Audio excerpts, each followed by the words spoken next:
Good morning, folks. We're going to open up the chat box on the side and we're going to get started. Got a lot to cover today. So I want to get started as soon as possible. So I'm going to let a few people in and then we're going to go ahead and and get this pretty much started. If you can hear me, put it in the chat box. I have it open now and just tell me that you can hear me. Okay? All right. Put my glasses on so I can see whether or not you're telling me if I can hear you or not. I'm going to start today off with pretty much slide presentation. Then we're going to start with something different. I'm going to give you a little easy test, and that test is an open book test because I'm going to tell you what we're going to talk about today. And then I'm going to show you the videos as I usually do, and I'm going to show you the slideshow to explain it even deeper. Because a lot of the video will get into technical terms, biochemical terms, and all that. I don't want you to just kind of dwell on that. Just kind of get the general messages of what I'm trying to say. Because what we're here today to do is just to continue our learning process on how we're going to attain this healthy lifespan. And the story that I have to tell is something that's happened over time. And I'm going to tell the story about how time is people's enemies to the certain point because again we cherish what we can get right here and right now. That's why Amazon is so profitable because it promises you can go on and click on Amazon and you can get something within the day. Kids who are teenagers want something right now. They want to be a grown up today. GLP-1 drugs win primarily because they're giving us weight loss today. But what I want to try to get across to you is what I am giving you takes time. And I want you to kind of embrace that. A good marriage is not something that you make good in a day. Wealth is not something that you get and you make it in a day. To become an Olympic marathon runner or an elite athlete is something that you don't get in a day. So there are certain valuable things that we need in life that take time. And so we want to concentrate on what I'm telling you in that context is that, yeah, you can do things that will, a quick diet, a quick fix that'll get you that weight loss. But over that period of time, that fast weight loss will cost you and it'll cost you dearly. You won't be able to walk up the stairs when you're 80 years old without a walker. Those types of things we want to separate. There are good things, material things, maybe it's good enough to get our packages or our foods by Uber Eats in 30 minutes, or our Amazon packages. But there are other things that we should value, our marriage, our kids, our livelihood. That's just going to take time. And we need to embrace that principle that the things that are valuable in our lives are going to take time. All right. All right. Let me just kind of go back and see. First thing I'm going to do is put it in the chat box. How are you feeling today? Everybody feeling good today? I am. And I got my little setup here of a little demonstrations that I'm going to show you. So I'm going to get right into it because I don't want to keep you all Saturday. I want you to get out there, enjoy this beautiful day, do your zone 2 exercise, and do your resistance training this evening, just like I'm going to do. All right. All right. All righty. Let's see. Feeling good. Feeling good. All right. Okay. So what I'm going to be talking to you today is something that's going to take time. Even after the bariatric surgery, or even if I do the GLP-1 drugs on you for a short period of time, my goal is to buy you time, buy you quality of life at the time that life means the most to you. And to me, that's towards the towards the latter part of the years when you don't have to work as hard and you can actually enjoy the ocean. You can enjoy flying. You can enjoy being with your kids, your grandkids, your great grandkids, maybe even your great great grandkids. Those things are enjoyable. Those things should be enjoyable. So let's get down to it. All right. So I'm going to share my screen with you, show you where I came from, then get into a video. The video, like I said, I'm going to preempt that video right now. It's a little complex, but kind of hang with it. I'm going to explain it in a slideshow afterwards, anything that you didn't understand. But the first thing we're going to do is take an open book test to tell you what it is that stuff is going to be about. All right, let me see if I can do my technical thing here by sharing. Let's share my screen. And I'm going to go to this thing here. All right. I think everybody can see this. And so basically, life, not just about living longer, it's about living healthier longer. And that's why I preempted this thing. That takes time. There's no quick fix to that. It is no quick pill, no quick shot. Big Pharma is making billions and billions and billions of dollars, getting us to believe that we can do it quickly. And it almost always backfills. Remember the FinFin era? That backfired. And as a matter of fact, it did more harm than good. Quick fixes as far as our health, quick fixes as far as our family, quick fixes as far as our marriage or our wealth, backfire. Get rich quick schemes, backfire the majority of times, unless you're one of those lucky ones that win the lottery. All right. So life's not about living longer, it's about living healthier. What are we going to talk about today? Basically, engineering. So I'm going to use this term, and I'm going to use this term in the video. Today I'm going to show you something different. I'm going to take you through that quiz. We're going to take that quiz together. I'm going to give you the video, and then I'm going to make up a new quiz to see if you really kind of get it, kind of grasp this concept that I'm trying to deliver to you today. We're engineering our metabolism through the 4 pillars. I'm going to repeat the 4 pillars all the time. You're going to hear the 4 pillars all the time. This is my idea about what we put together as building blocks to make us a healthier lifespan. Fasting, I'll tell you what fasting is. Fitness, we know what fitness is, but I'm going to tell you exactly what I mean by fitness. I had a good friend of mine, like I was telling you last week, that was status post surgery, and they're lifting 10-pound dumbbells and been doing it for about a year. Thinking, okay, all I need to do, I don't want to be a bodybuilder, I just want to tone my muscle. They continue to lose muscle mass because 10 pounds over a year without some sort of real resistance training just is not going to get it. And I'm going to tell you why. All right. Number 3, the third pillar, fiber. And the 4th pillar, protein. Now, there are so many other things that we can talk about, but I'm not trying to confuse you or confuse the world. If we become experts at these 4 pillars, we're going to get there. We're going to get to where we need to be. Okay? Autophagy, mTOR, AMPK, all those kind of things I'm going to throw in there. Basically, you don't have to learn all those things. There are a lot of multiple thousands of systems firing in our body. You ain't got to learn all that. I'm not going to send you to medical school, but learning these 4 principles to the point where you can teach your next door neighbor these 4 principles would be satisfying to me and satisfying to you, and it would basically take you to where you want to be 100 years from now, or maybe 70 years from now, and you're able to play volleyball. I'm still looking for my volleyball team, by the way. All right.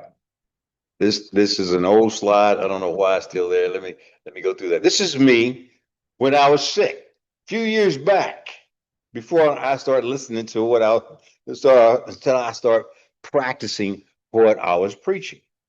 This belly fat right here is real. That was inflammation. And I'm going to talk to you about what inflammation did to my body. Now, I wasn't super obese, but I was this right here at this point in time, I had lost a little weight. I was 205 pounds. I had gotten up to around about 220. But my structure and all that, my 220 was a little much for me. All right.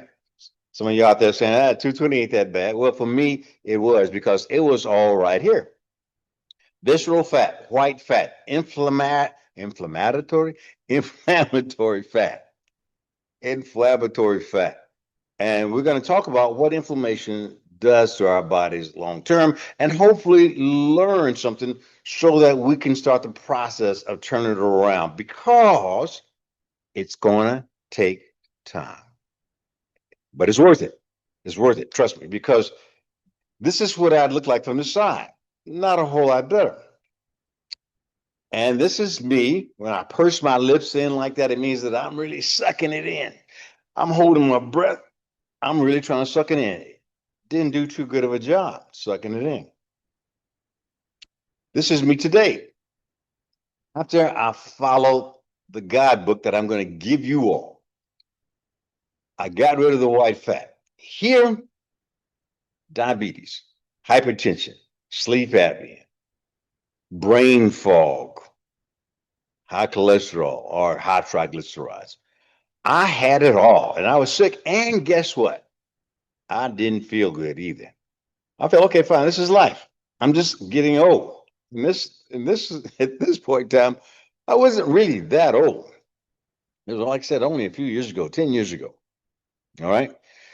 So, but that 10 years is when I was beginning to get to the peak of my life where I should be enjoying my life. Now I'm getting ready to enjoy my life, go travel some more, go see the world.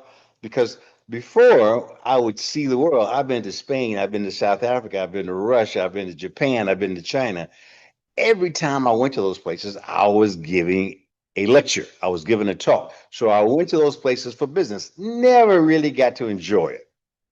Went to Italy and never got to enjoy it. Went to Rome, never got to enjoy it. Always doing work. So I took myself, on my bucket list, I'm going to go back. I'm going to retrace my steps, go back to all those places. And that was my bucket list. Go back to all those places and enjoy. Feel the feeling, feel the people, feel the culture. That's my bucket list. All right. And that's what I'm doing today. I could not do it with this body. I could not do it with this inflammation. That mild congestive heart failure that I had from atrial fibrillation that I developed from my inflammation did not allow me to do it. You guys know what I'm talking about. Some of you are suffering from some of those things right now. Tired, back pain, knee pain, joint pain, high cholesterol, high blood pressure, taking pills for everything. You know what I'm talking about. And those pills and those shots for everything have side effects. Are you living life? Or are you just living? All right. So this represents me when I'm getting better. It took time, years. So it didn't come by Amazon. It didn't come by Uber. It basically, Uber Eats, it basically came from time and doing the things that I'm going to tell you today. Okay. This is me pursing my lips. This time I'm sucking it in. This time it went somewhere. It went down. It went down. This is at 160 something pounds. All right. So before, right here, and after. Not enjoying life too good right here. Feeling sick, feeling tired, feeling like, okay, is this what getting old is all about? I thought that. Well, this is just about aging. That's what you guys are constantly telling me. Is this about aging? No. We can reverse that clock. Okay. All right. There we go. This is a commercial of where she's just talking about Ozempic. This is Dr. Boz. I think she's one of the YouTube influencers. She is a doctor. I just thought this was interesting. Maybe I'll listen to it for a second. Okay, let me just play it. Ozempic should not be allowed for weight loss. Mark my words. Put them in a time capsule and open it in 15 years. Ozempic has a remarkable weight loss, but what they didn't focus on is that when these people are losing weight, they are losing muscle mass at a way higher rate than they should. As you play this forward, especially in elder patients, when you lose that much muscle mass, you cannot gain it back without extreme measures. The chemistry behind how they're losing that weight is really a starvation weight loss. This is the kind of weight loss that will decrease their immune system, decrease their bone density, decrease their muscle mass, and decrease their longevity.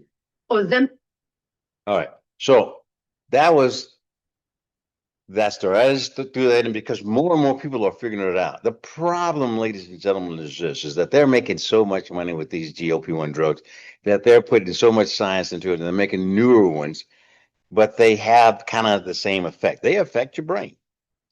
We don't know what this stuff is going to do to your brain in 10 to 15 years. We make GLP-1 from our intestinal tract, and it works from our intestinal tract. We have L cells in our small bowel, in our colon. We have those L cells that produce GLP-1 that makes you feel full and satisfied when you eat certain foods. Protein and fiber being the two most common foods that stimulate GLP-1 in your intestinal tract. Are we giving these shots in the intestinal tract? No, we're giving them to you in your muscle, your subcutaneous tissue. Then they go affect the receptors all over the body. Those receptors all over the body happen to be in the brain as well. And we don't know what we don't know. But let me just kind of give you a historical perspective. We did that same kind of stuff with fen-phen, with OxyContin. We thought let's say this was FDA approved, so it must be safe. But when we found out that we had receptors of the chemical fen-phen in our heart and in our lungs, and over a period of years, it affected our ability for our lungs to oxygenate and our heart to beat. And people began to have bad side effects like pulmonary hypertension and heart failure. We found out, we took it off the market. But by that time, they had made billions of dollars. A $12 billion class action lawsuit came along, and they paid it happily because their profit level was a whole lot more than $12 billion. Fast forward to today. We don't know what GLP-1 drugs. Do I use them? Yes, I do, but I don't use them the way that they are supposed to be used. I don't use them for a lifetime, nor will I use them for a lifetime, because you have GLP-1 receptors in your brain. I don't play with the brain. Neither should you. We we know that we have GLP-1 receptors, and the new drug coming out called retatrutide is a glucagon agonist. We got glucagon agonists in our heart. And so you got GLP-1 receptors in your brain, you got glucagon in your heart. So what are the long-term effects of affecting your brain and your heart? Well, they've already had some, and the reason they hadn't released retatrutide at this particular point in time is primarily because when you take it, it burns energy with you just sitting on the couch. Not natural. But it does that, and it has little side effects. One is tachycardia, 14,000 extra beats a day, meaning that you're running a marathon every single day. How long do you really think your heart's going to last? But you're running a marathon every single day. So all of these other effects that we don't know what we don't know, but we're doing it for a quick fix. And all I'm asking you to do is think about it. Think about the brain effects of giving something that's telling you that you've eaten protein when you hadn't eaten protein. That's what injectable GLP-1s do. Think about the effect that says you're full because you've just eaten a whole meal of protein and fiber, and you hadn't eaten protein and fiber. Think about what the long-term effects of that are. So I'm just talking about it. That's my lecture for today on GLP-1 drugs. Take it slow. Take them under the supervision. Don't get them offline, please. Take them under the supervision of a doctor and let that doctor say, hey, listen, we tried this long enough. Let's try something else. Because like I said, the effects, yeah, you'll lose the weight, but you lose the muscle mass. And on top of that, one of the things that I'm finding out that the people that are coming into my office, they're stopping it. Why are they stopping it? Because it has secondary effects. Nausea has secondary effects. I don't even enjoy going out with my friends in the evening anymore. 70% of people are in that bell-shaped curve where it causes some sort of side effect where they're not enjoying life as much anymore. Now there are 15% on the end of the curve that even feel worse and have even greater side effects. But there are 15% on the other side of the curve say, Doc, I feel great. This drug is wonderful. What are you talking about? Yeah. So there's a bell-shaped curve. And 68%, the area under the curve, area of the curve say, this life is not so great with this stuff. I don't want it. And then there's another 50% on the left side of that curve says, oh God, this makes me feel terrible. But we are all thinking that we're going to be one of those in that other 15% that says, this drug is great. You got a, you got an 85% chance of not feeling so great, 15% chance. Are you going to take that chance? All right. So I'm going to stop this. I just wanted to kind of give you my personal story. I'm going to stop this share. And now we're going to go to the questions. So bear with me here. I got to figure this thing out. I'm going to share with you my the questionnaire that I'm going to tell you guys about. Let's see here. Let's go to here. Let me get my picture out the way. Let me go to no big alien. I forget which one it is. Is this the one? 98 days ago. No, that's not the one. All righty. These little videos and everything that I make are pretty much done with research that are done with AI. Let's see here. These are all the articles over here. I'm going to show you how I make these things in a minute. But first of all, I have to go ahead and share. I have to go and find the notebook that I was talking about. Let's see, today's notebook.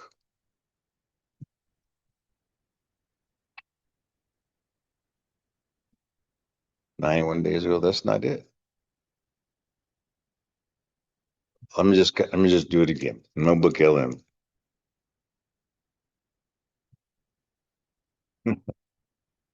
Somebody hacked into my Gmail account.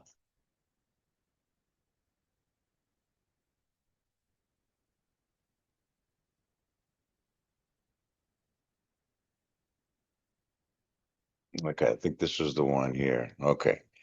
So yeah, this is going to be the simple quiz first. This is what I want you guys to take with me. Now, a lot of people tell me, like, I don't come to your webinars anymore because you say the same thing over and over again.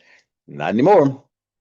All right. It's because every time I'm going to tell you and show you something different. All right. So we're going to take this particular quiz together. Okay. So I'm going to open up the chat box and see if anybody, I can hear you. I have to step away for a few minutes, but I'll chime back in. Sure. Okay. If I take my bariatric vitamins in the morning, does it break my fast? Good question. Good question. No, if as long as you take it with water, your vitamins are not calories. Okay, as long as they're not the chewy, like as long as they're bariatric vitamins. So yeah, calories in the form of protein, fiber, things of that nature will break a fast. Even if you just get up in the morning, you take coffee, put a little creamer in it. Yeah, you'll break the fast. But just taking water, my water here that I'm going to mix with my uh where did I put it? The water that I'm going to mix with my balance this morning. Here it is. That's going to be one of my demonstrations. Okay. So anyway, let's get to it. All right. Let me see if I can make this a little bit bigger. Let me go back to the previous. Looks like I examined simple one metabolic quiz. All righty. Let's see here. 1 out of 10.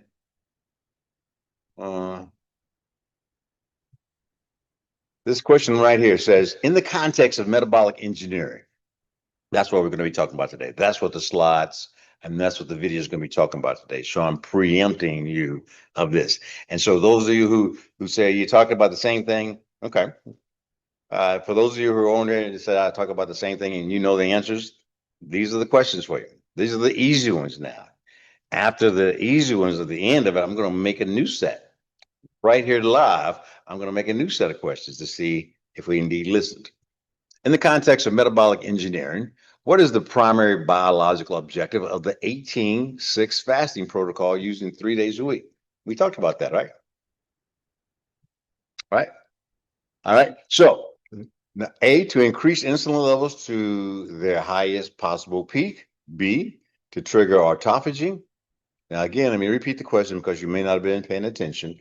In the context of metabolic engineering, what is the primary biological objective of the 18 hours of fasting and the 6-hour feeding windows called 18-6 fasting protocol? Like today, that would mean my first meal would begin at 12, my last meal would end at 6 p.m., and then I won't eat again until 12 o'clock tomorrow. That's 18 hours of fasting. Why would we do that? To increase insulin levels to their highest possible peak, to trigger autophagy and clear out senescent cells and misfolded proteins, to provide a metabolic window for high intensity cardiovascular training, or to maximize muscle protein synthesis. If you don't know the answers, it's your first time here, I don't expect it. But for my people who come back all the time, who say, Doc, yes, I know all that stuff already. Let's see. This was the easy part. What does everybody tell me? All right, everybody's telling me the right answer. That's right. B, to trigger autophagy and clear out old cells. That's what senescent means. And misfolded proteins. Misfolded proteins, senescent cells are the beginning of things like what we have in our brain, like plaque that causes dementia and Alzheimer's disease. Did you know that? Did you know that this stuff that we now do autopsies on people who have Alzheimer's, and we're trying to figure out what's causing Alzheimer's? And we say, oh, yeah, they're getting these plaques in their brain, and nobody can figure out where it comes from. This is where it comes from. All right, next. Which enzyme acts as the master switch to initiate fat oxidation and autophagy when insulin levels are suppressed to baseline? When insulin level is down low, which enzyme acts as the switch to turn something on? What do y'all got on that one? Let's see. AMPK, which is AMPK activated protein kinase, nitric oxide, dipeptidopeptidase 4, or mTOR, mammalian target of rapamycin. Which one? Ladies and gentlemen, everybody is saying, oh, I got a mixture. I got a mixture. I got a mixture. Which enzyme acts as the master switch? All right. Somebody saying B, somebody saying A, somebody saying D. Somebody saying, all right. Well, we may get this one wrong because I'm going to take one. Let me see which is the most common. D, A. I got half and a half. All right. Let's say that. AMPK, right? This enzyme is activated during low energy states to promote fat burning and cellular recycling. These are the easy questions now. So the insulin level goes down low. Insulin level goes down low. That's just the fasting thing. This is why we want to fast. And insulin levels go down low, and that's when autophagy takes place. That's mediated by AMPK. Now, whether that's important to you or not, it is not. But I'm going to bring it all together here towards the end to where you can say, oh, he said that about AMPK. Next. All right. According to the protocol, why is a 40-gram protein pulse required instead of a smaller, more frequent dose? Uh-oh, I already showed you the answer. This may have been from last week. So I've showed you some answers. Basically, we had answered last week C. Let me read the whole question so you'll know what I'm talking about. According to the protocol, why is a 40-gram protein pulse required instead of smaller, more frequent doses? We answered C last week. It says to ensure the body converts the excess protein into glucose via gluconeogenesis. All right. The answer was to overcome metabolic noise, we need 2.5 to 3 grams of leucine. Now, we're going to pull again this together, but all I want you to know is that this word leucine is a word that you should become familiar with. This amino acid leucine is a word that you should become familiar with. Okay? All right. So when we get through it, all this, I'm going to teach your next door neighbor all this stuff. This one we didn't answer. Okay? Which myokine? Myokines are things that when I flex my muscles, as soon as I flex it and flex it, I'm releasing a chemical, a myokine, into my bloodstream that does something else to another organ. Our muscles, then, by that definition, are endocrine organs. Endocrine organs are organs that release hormones that affect other muscles. Okay. So my muscle, by that definition, is an endocrine organ. Which myokine, which hormone produced during resistance training is responsible for converting inflammatory white fat, the fat that I had around my stomach, that cause inflammation, that cause atrial fibrillation, that cause hypertension, that cause brain fog, that turn that white fat into metabolically active brown fat. That was the fat that I converted it to. Which myokine did that? Let me see what you got there. What y'all got? Everybody, A, B, B. A, C. All right, all right. Which myokine is responsible for converting this to this? Okay, people are saying B, someone is saying A. Okay, problem. Not bad, but it's going to be this one right here. Okay, for brain-derived neurotrophic factor is a myokine, but it actually helps our brain become more flexible. Irisin is the specific myokine that signals white adipose tissue to become thermogenic. It helps us to burn bad fat. All right, so the brain-derived neurotrophic factor, this myokine is primarily associated with brain health, neuronal survival, and cognitive function. Do we want that? Absolutely. But this is one of the myokines released. This is another myokine release. IL-6 is a myokine that's released, while released by muscles, its primary role is in this protocol is increasing fat breakdown and glucose uptake. So these are the other myokines that you release every time you flex your muscle. I'm telling you that because I'm going to eventually get to the resistance training. Us flexing our muscle is going to cause some beautiful effects in our body. That's why I'm telling you this. So I want this all makes sense. This culminates into a beautiful story. What is the physiological role of the glucose shield? Here's my glucose shield right here. Get ready to do it. All right. This glucose shield. This is my. This is my glucose shield. This is my fiber. It increases the half-life of synthetic GLP-1 medications. It flattens the postprandial glucose curve to prevent sharp insulin spike. Let me finish reading the question.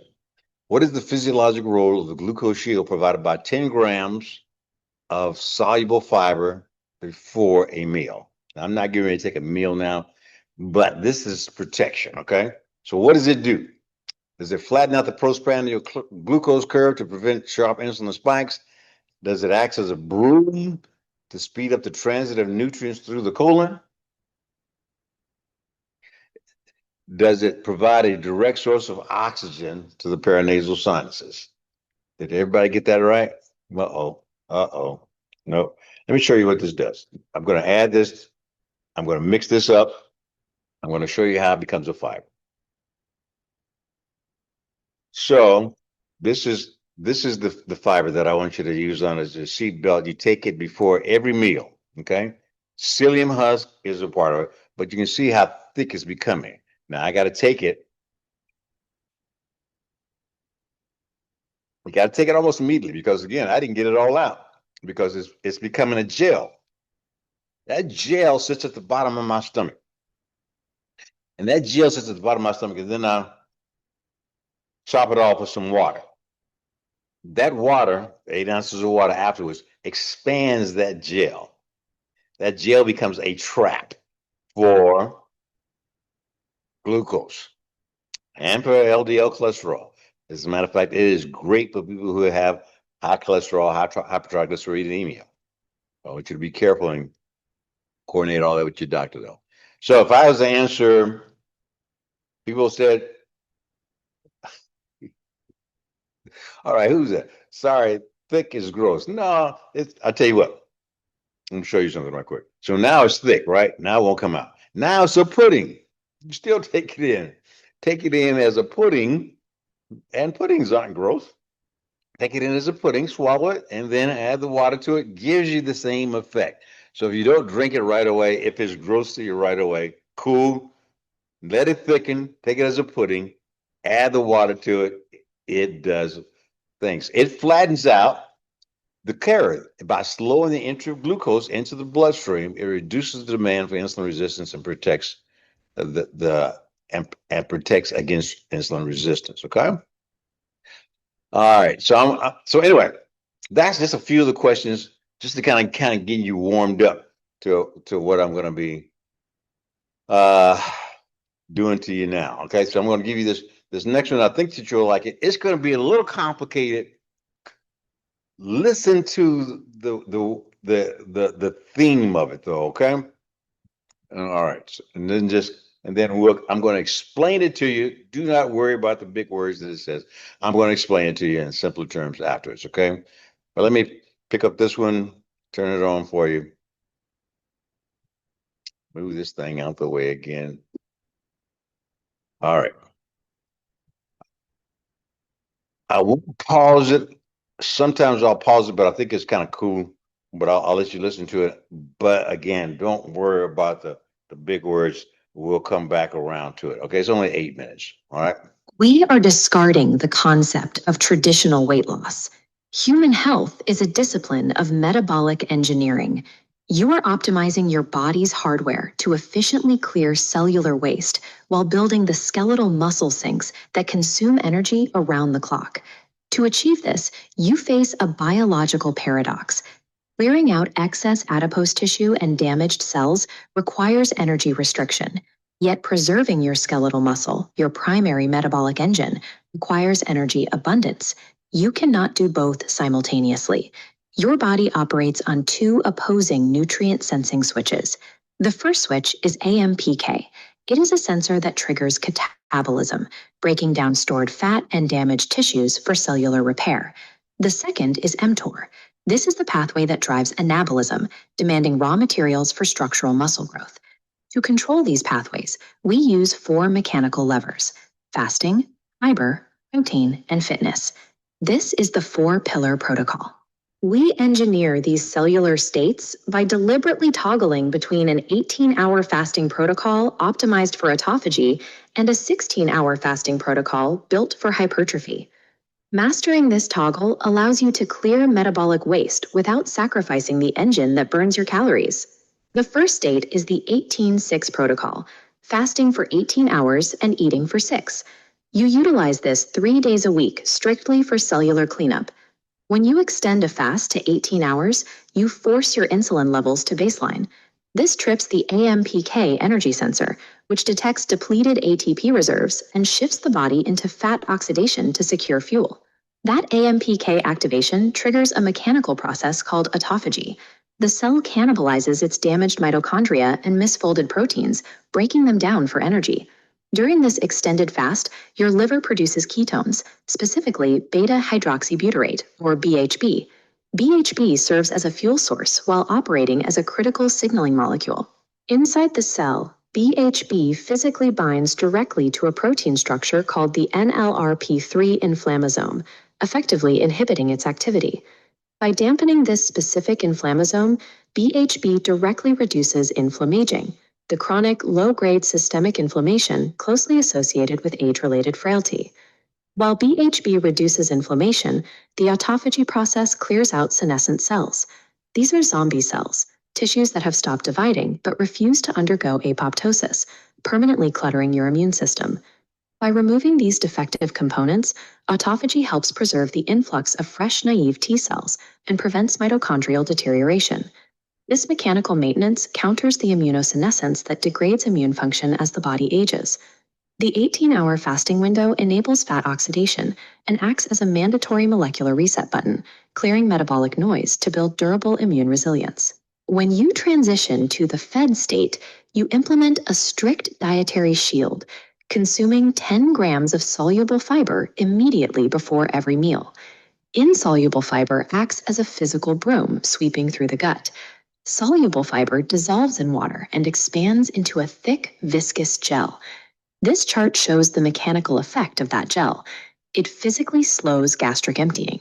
Instead of a sharp red spike in glucose, soluble fiber creates a smooth, flattened blue curve. Flattening this curve prevents reactive insulin surges that drive cellular insulin resistance. Inside the colon, your microbiome's bacteria ferment this soluble fiber, converting it into short-chain fatty acids. These newly created short-chain fatty acids act as a direct biological trigger on your gut's L cells, forcing them to secrete the hormone GLP-1. This natural hormonal surge tells your brain you are full at the appropriate time. Conversely, artificial GLP-1 injections bypass the gastrointestinal tract to constantly simulate a fed state, which is a chemical shortcut highly linked to severe muscle mass loss. Leveraging soluble fiber to synthesize your own GLP-1 serves as a safe biological alternative to control food noise without chemically dismantling your muscle tissue. To protect that skeletal muscle, we must properly classify it. It acts as a mechanical structure and an endocrine organ. Contracting muscles secretes signaling proteins called myokines. It releases IL-6 to drive systemic glucose uptake and BDNF to stimulate neuroplasticity in the brain. For decades, nutritional dogma insisted that the body possessed a muscleful ceiling. The assumption was that protein synthesis capped out at a dose of 30 to 40 grams per meal. This graph illustrates the data that dismantles the 40-gram myth. It is a recreation of the 2023 Tromelin quadruple isotope tracer study, tracking protein from stomach to muscle fiber over 12 hours. Observe the 25-gram serving. It completed its synthesis job at hour 5. But the 100-gram serving continued feeding the muscle tissue, with the absorption curve climbing straight through hour 12. The conclusion is clear. There is no upper limit in magnitude or duration for the anabolic response to a single, large dose of protein. To initiate the process, you must clear a specific chemical threshold. Consuming 2.5 grams of the amino acid leucine is required to ignite the mTOR growth pathway. This expanded understanding of protein handling allows us to consolidate daily requirements between 1.6 and 2.2 grams per kilogram of body weight into tight eating windows. Abandoning the 40-gram ceiling allows us to fully load the muscle engine. This biological mechanism makes strict 18-hour fasting periods physically sustainable. On the alternate 3 days of the week, we switch to the 16-8 hypertrophy protocol. This introduces progressive resistance training and an additional protein pulse. To trigger growth, you must cross a specific mechanical threshold. You lift a weight that represents 60 to 80% of your 1-rep maximum, taking the muscle to the point of near failure. Hitting this physical threshold forces the central nervous system to send a survival mandate down the spinal cord. It explicitly overrides the body's natural urge to dismantle muscle tissue while operating in a caloric deficit. Next, you apply the cardiovascular requirement, Zone 2 exercise. The strict caveat is that it must be performed using only nasal breathing. Your paranasal sinuses produce a gas called nitric oxide. By breathing through your nose, you pull this gas directly into the lungs, where it aggressively dilates your blood vessels for superior perfusion. This activates the Bohr effect. Nasal breathing increases your carbon dioxide tolerance, decreasing hemoglobin's oxygen affinity. Your red blood cells are forced to release higher volumes of oxygen directly into the working muscle tissues. Pairing heavy mechanical tension with the Bohr effect forces your physiology to protect and aggressively oxygenate muscle mass, isolating stored fat as the sole fuel. We synthesize these biological rules into a master 24-hour schedule. Days 1, 3, and 5 utilize the 18-6 autophagy protocol.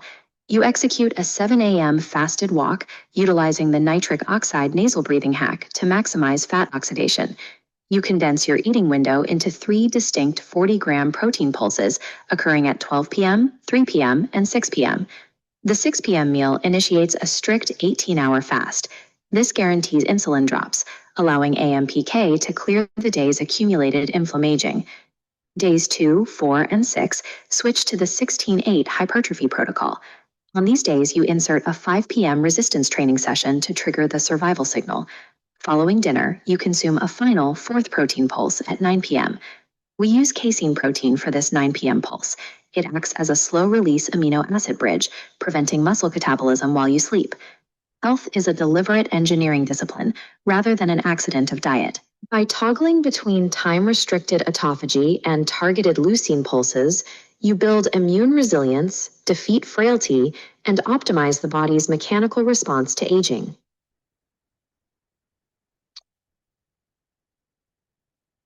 All right. So I know that that was a lot. And so what I'm going to do is explain that. And yeah, so they talk about things about senescence and apoptosis, and I know you all don't know what those are, but I'm going to explain those to you now. But the bottom line of that video is that it emphasizes those four pillars that I want us to learn. Those four pillars are the fiber, the protein, the fasting, and and the fitness. So as long as we keep, if I keep showing you different ways to get those four pillars in place and why they're effective. Now, one thing you should have noticed for those who've been here before is that I always keep it with the latest data, and there was some recent data that came out when I told you that 40-gram full effect. There's been some challenges to that 40-gram of protein full effect. I was telling you before that once you take anything greater than 40 grams, that the rest of the excess protein goes elsewhere and you don't utilize it. That's not true as of the latest data. So you can take more than 40 grams at a time, but most of us, why would we want to?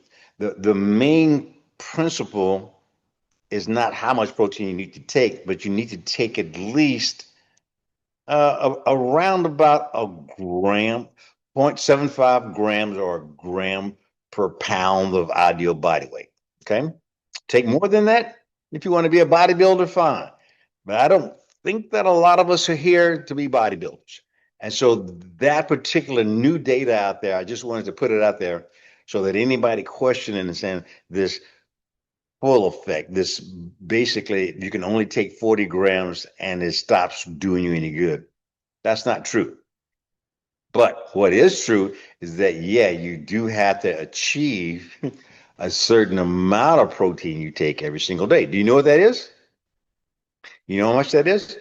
So in pounds, like I said, it's 0.75 grams per pound to 1 gram per pound of ideal body weight. Now, how many of us on this call know what the ideal body weight is? Well, we know that our ideal body weight is at least what I am, right? I'm 165. Okay. So if I was to use that example, 1 gram of protein per pound of ideal body weight of 165 is 165 grams. And so that's why I told you I take 40 grams 4 times a day and 40 grams 3 times a day when I'm doing the autophagy thing. I cycle it. All right. So anyway, the bottom line is that the majority of people that came to the office this week are not taking in anything greater than 100 grams. And we all need, unless you're less than 150 pounds, we all need at least 120 grams per day. And if we're not getting that, what happens? We're losing muscle mass. Our body taps into our muscle stores and sheds our muscle mass because muscle is expensive. And it's saying, okay, fine, it's just sitting there. They're not doing anything with it. Or if you are exercising, then it's breaking the muscle down. All right. So I wanted to make sure that part got in there. But let's do one other thing. Let me share it again. Let me close this out, I think.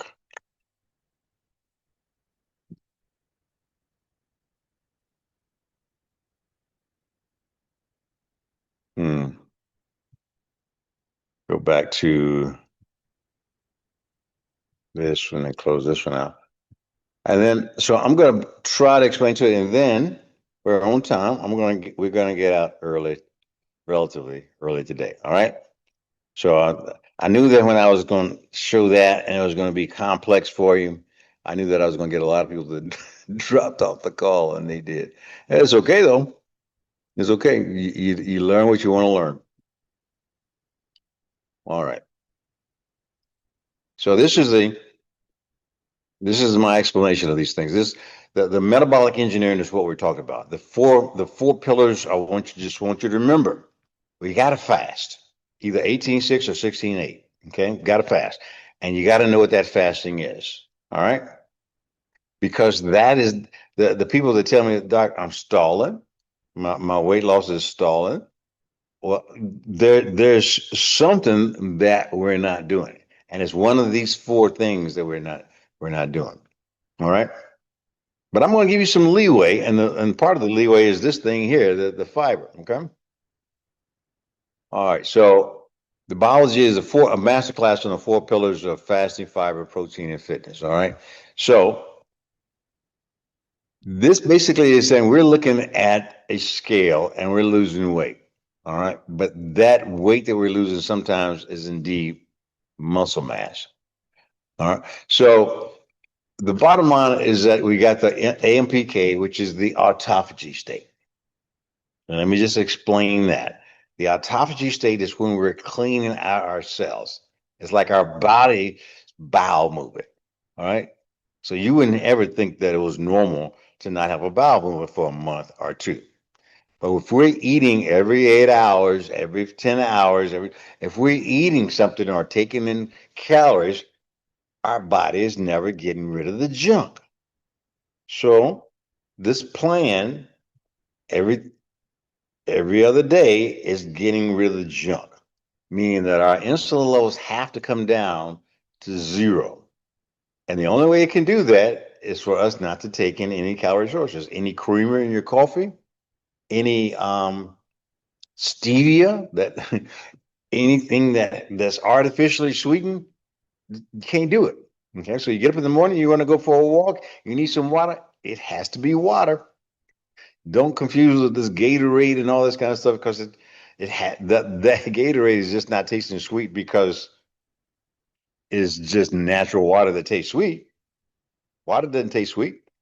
So we've got to be 0 calories. So coffee is 0 calorie, tea without sugar, 0 calorie, water is 0 calorie. So we got to keep that AMP on. AMPK is on and allows our body to get rid of the junk. And we have to. Because if our body doesn't get rid of the junk, we're not going to have any room for the newer cells that we're going to be welcoming. As I've aged, I've developed new, healthier mitochondria. I've developed new neuroplasticity, and I'm thinking clearer than I was 10 years ago. I'm thinking better, and I'm stronger than I was 10 years ago. And so that's what I want for you guys as well. Okay. And so then we have the mTOR switch, and they both can't be on at the same time. That's all this slide is saying.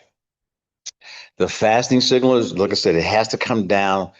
The insulin level has to come down to a certain level for a certain period of time in order to even have AMPK activation. The studies show that in order for AMPK to even begin, you can see you eat 8 hours in between, or 6 or 7, 8 times a day, you're never going to get AMPK activation. So those personal trainers or those YouTube influencers that tell you, hey, eat every couple of hours all throughout the day, you're never going to clean out your system. So about 14 hours, we begin to turn autophagy on. And that's why we use the 16 and the 18-hour fast, because autophagy is turned on. If you want to start at 14 hours, you can.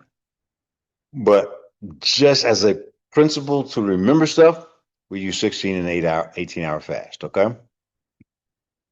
All right, the fasting spectrum, the fasting modality, and the time-restricted eating, alternate day fasting. This is the fast. The metabolic benefit is that we get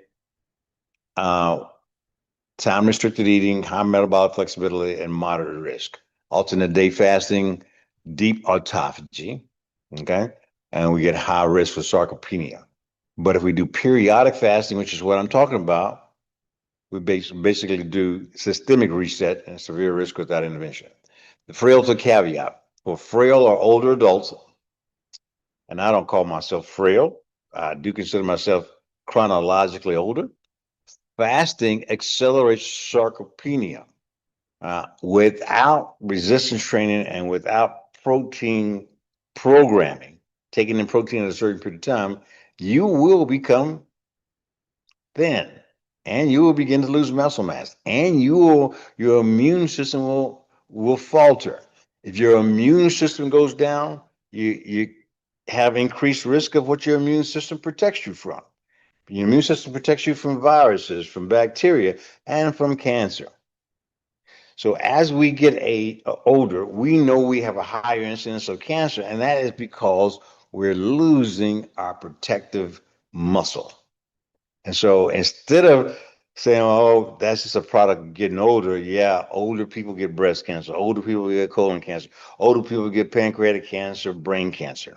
Hmm? Doesn't have to be that way. Protect your immune system because your immune system will fight off those viruses, those bacteria, and those little microscopic cancer cells that are floating around. The glucose shield, we talked about it. Somebody said it was gross. Now this stuff is now just a pudding now. So all I'm going to do is just eat it. It's a pudding. All right. So that then has to be followed by some water in order to make you suck up 10 grams of psyllium husk, glucomannan, or pectin fiber, hydration to a thick gel, and it is thick, actively coating the gut, lined to create cellular clarity. All right, so we flatten the curve. So basically, this stuff that I just took in, instead of when I eat, if I was to go out today and go to Waffle House today and say, listen, I just feel like some pancakes today. I take this beforehand, 20 minutes beforehand, and that glucose curve will stay low if you take this fiber beforehand. Otherwise, you're unprotected. And multiple glucose spikes, unshielded glucose spikes, you get a reactive insulin crash. And then if it goes down too low, you get hungry again and you get sleepy and tired. But smooth out your glucose throughout the day. And occasionally I'll let you eat some rice. Occasionally, I don't let you do anything, you do, but I'm advising you that rice without this, toast without this, pancakes without this fiber is a setup for disaster. Try not to do it. Okay. All right. Pillar 3, the leucine trigger. I don't care how much protein you take in, but you've got to at least get, and 40 grams of protein equates to 2.5 grams of leucine, 2.5 to 3 grams of leucine. If indeed you don't do that, like this right here is 30 grams of protein. Okay, so also, okay, fine. This 30 grams of protein is not going to do me, it's not my 40-gram pulse, right? And so I need my 40-gram pulse because that automatically gets me my 2.5 grams of protein. But this just came in 30 grams. It came in more, but using this as an example. So I got a secondary thing, the leucine powder. And so I take this leucine powder and I'll put it into, where's my little funnel? Because it's a little thing, I got to use this little funnel in order to put it in there. I'll take this leucine powder, which has the 2.5 grams. It's a half of this thing. It takes about 2.5 grams, and I'll put it into this thing here. And that gives me my leucine. So even though it's only 30 grams of protein, I'm going to get my protein that has to be around about 160 grams a day. I'm going to get that amount of protein either with a combination of this and that, or either I'm going to eat some real food. So alternate whether you're taking in a protein shake or whether you're taking in the amount of food. So many patients came into the office today and they just weren't getting the proper amount of protein. And some were vegans. And so we talked about soy protein, pea protein, rice protein. We talked about different types of protein, but you have to get that 2.5 grams of leucine. So I shake this up and I'll start drinking this. Okay. All right. And that will give you what you need to do. All right. This presentation will be on the website, I promise you, because I've been promising you a lot that for a while, but it will be on the website. All right. Expanding the reservoir. This was the thing I was talking about. This is the new evidence. This is, hey, you can take as much protein as you want to. That muscle full effect. has been challenged. Now, whether it's actually there or not, I'm still researching it. But yeah, if you wanted to take 60 grams of protein at once, as long as it's giving you that 2.5 grams of leucine, you will produce muscle protein synthesis. But if you take that 60 grams, now this muscle full effect is being challenged. That theory. That's all that slide is all about. So the endocrine engine is just talking about the myokines that we release. We release things like IL-6, interleukin-6. Now, many of you don't know what that is, but if your fat cells secrete interleukin-6, that causes inflammation. When your muscle cells stimulate, release interleukin-6, that's a good thing. It uptakes glucose. It basically increases fat breakdown.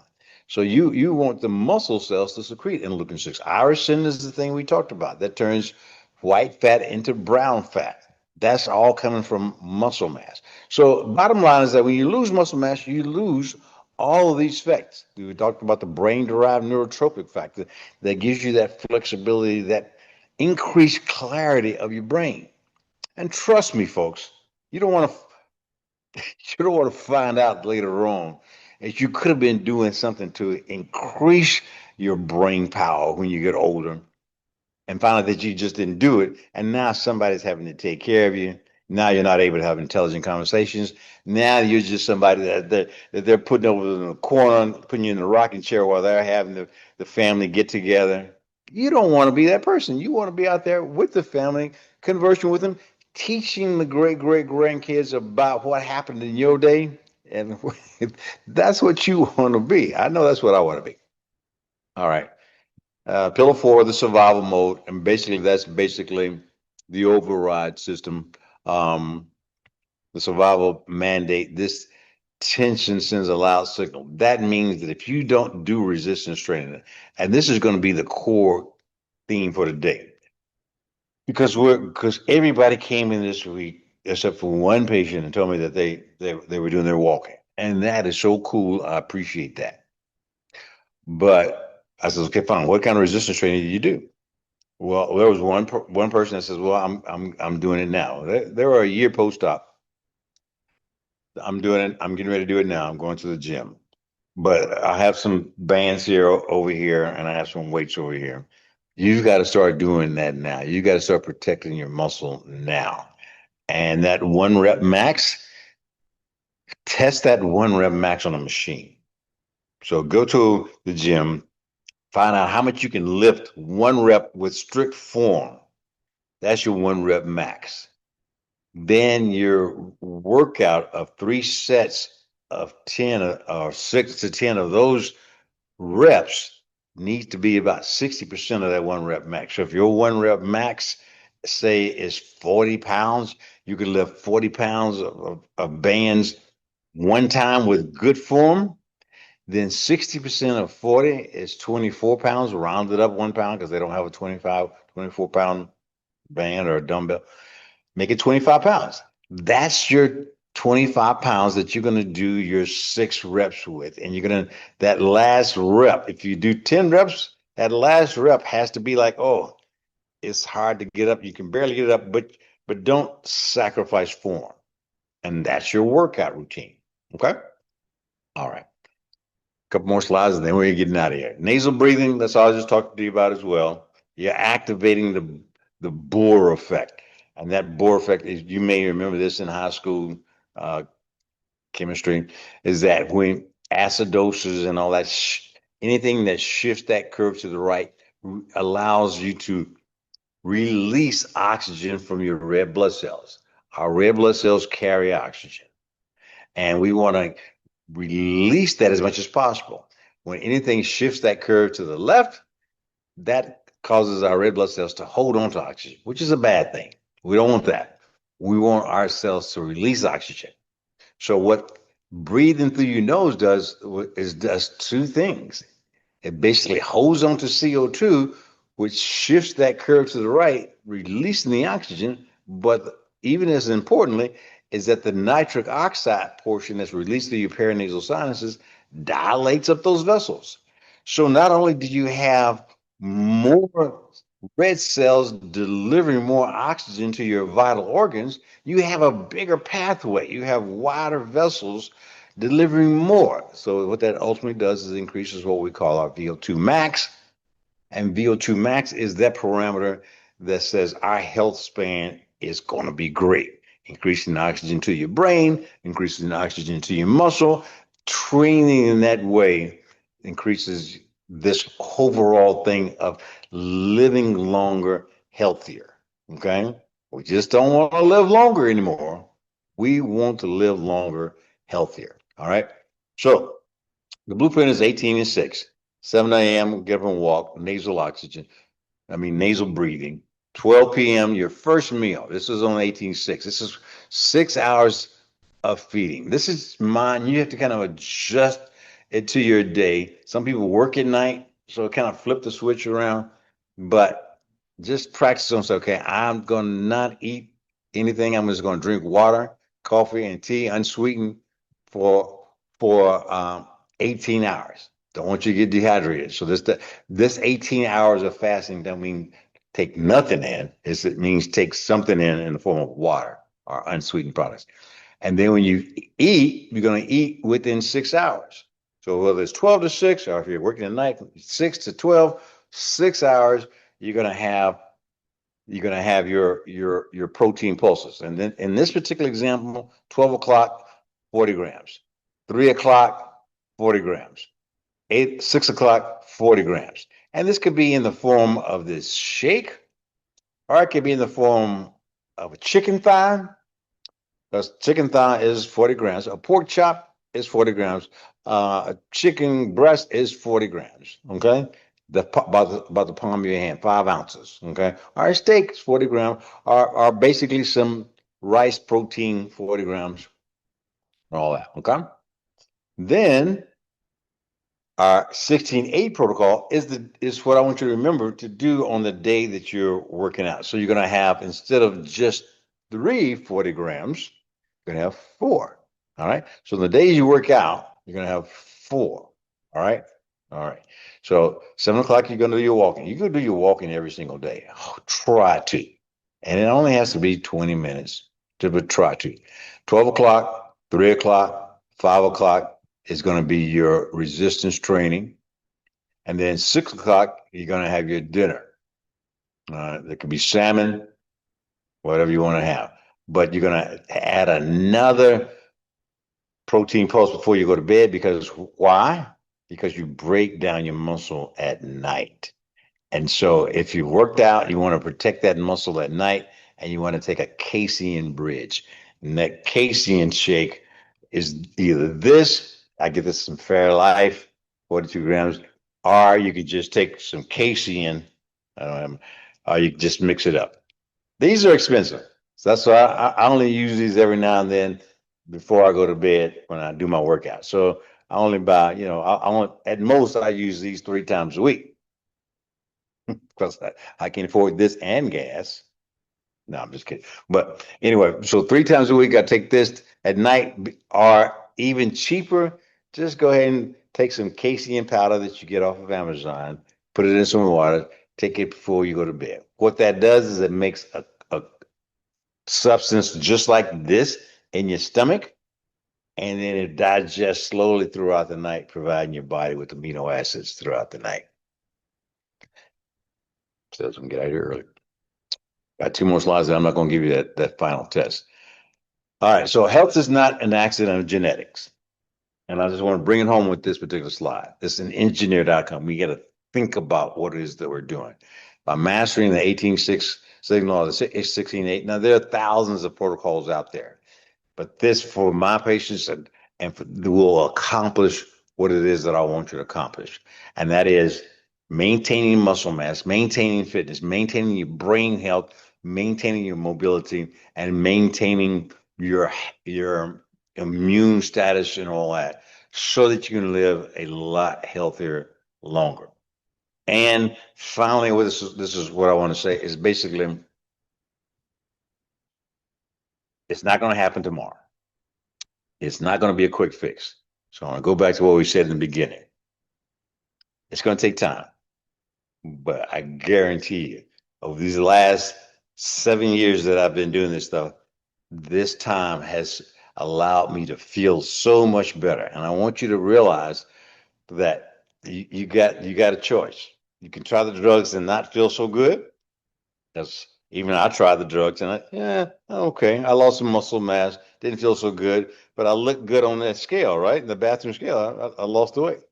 That wasn't the way to go because I wasn't feeling that great. Today, I feel great. And when you take that time and do these things right, you will feel great too. And that, ladies and gentlemen, is our goal. Is for us to feel great while we're getting older. Because I said I feel so much better than I did 10 years ago. And I want you to be able to, at some point in time, tell me, Doc, you were right. I do feel a whole lot better than I did 3 years ago. I do feel so much better because I am increasing my brain-derived neurotrophic factor. I can remember things that I couldn't remember before. And that's true for me too. I remember things from back in medical school that I should have forgotten by now. But I remember those things and I remember them better. And my muscles are healthier muscles, and my glucose levels, my triglyceride, my cholesterol medicines. I'm on no medicines. And basically I was on a ton of medicines, just like a lot of you all are today. We want to get off those medicines because we want a better life. All right. Ladies and gentlemen, I hope to see you all next week. This information will be on the website. And basically, go to the website. I'm going to have it in two formats. One is one you can see like we saw today. Tells the story, tells the explainer. And then the other is I'm purposely putting it out there in an audio format so that when you put that audio format on your phone, you put that your headset on, your earbuds on, you put your tennis shoes on, and you go to the gym or you go on your walk. Okay? So let's do that all. Let's keep that. Let's just keep hope alive. All right. See you next week.